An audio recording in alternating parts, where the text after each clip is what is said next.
দর্শক, মানবিক একটি আবেদন নিয়ে আপনাদের সামনে যুক্ত হয়েছি। বিষয়টি হলো আমার পাশে যে শিশুটি রয়েছে, সে একজন আসলেই নিতান্ত এক গরিব পরিবারের সন্তান। তার মা বাবা নিতান্তই গরিব। তার বাবা একজন দিনমজুর। তো তার ৩টি, সেসহ আরও 4টি তার ভাই বোন রয়েছে। তো তার সংসারের টানাপোড়েনের কারণে তার মা বাবা সিদ্ধান্ত নেয় তাকে চায়ের দোকানে চাকরি দেবে।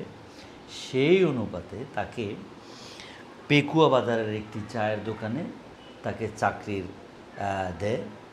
দুপুরে খাবার পর সে কাপড় শুকাতে দেওয়ার জন্য সে ছাদে ওঠে, কিন্তু সে জানতো না এই ছাদের উপর দিয়ে বিদ্যুতের হাই ভোল্টেজের তার চলে গিয়েছে।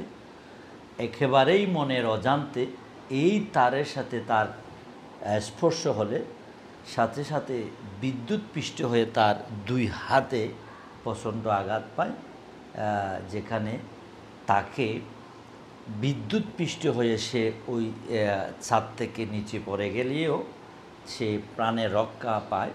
পরবর্তীতে তার স্থানীয়রা তাকে উদ্ধার করে হাসপাতালে ভর্তি করে। হাসপাতালে ভর্তি করার পর দীর্ঘ 4 ঘন্টা সে অজ্ঞান থাকে। এরপরে যখন জ্ঞান ফিরে তখন তার মা বাবা এসে তার চিকিৎসার খোঁজখবর নেয়, কিন্তু ডাক্তার যে বলেছেন তার হাতে যে বিদ্যুৎ পৃষ্ঠ হওয়ার যে আঘাত, সেই আঘাতের কারণে তার হাতের পুরো মাংস একেবারে ছিটে যায়, যার কারণে তার 2টি হাত কেটে ফেলতে হবে এমনটি আশঙ্কা করে যাচ্ছেন। যেই চিকিৎসা পেকুয়া হাসপাতালে সম্ভব নয়, উন্নত চিকিৎসার জন্য তাকে চট্টগ্রাম বা বিভিন্ন উন্নত হাসপাতালে রেফার করার জন্য বলা হয়েছে। কিন্তু তার মা বাবা নিতান্তই গরিব হওয়ায় তাকে উন্নত চিকিৎসার জন্য তাকে বিভিন্ন হাসপাতালে নিতে পারছে না টাকার অভাবে।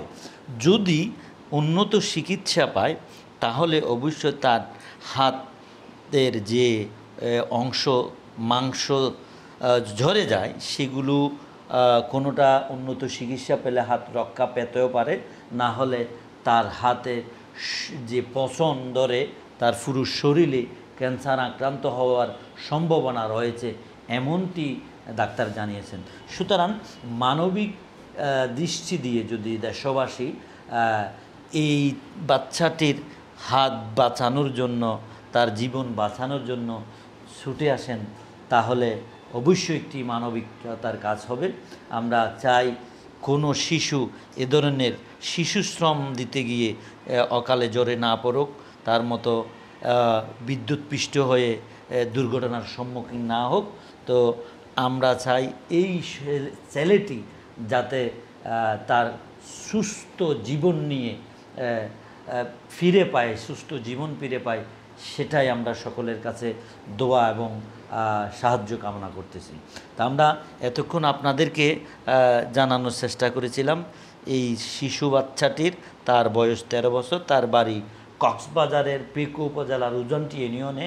দীর্ঘদিন ধরে তারা পেকুয়া বাজারের পাশে একটি বাসা ভাড়ায় থাকেন। তার আরও 3টি বোন বা ভাই রয়েছে।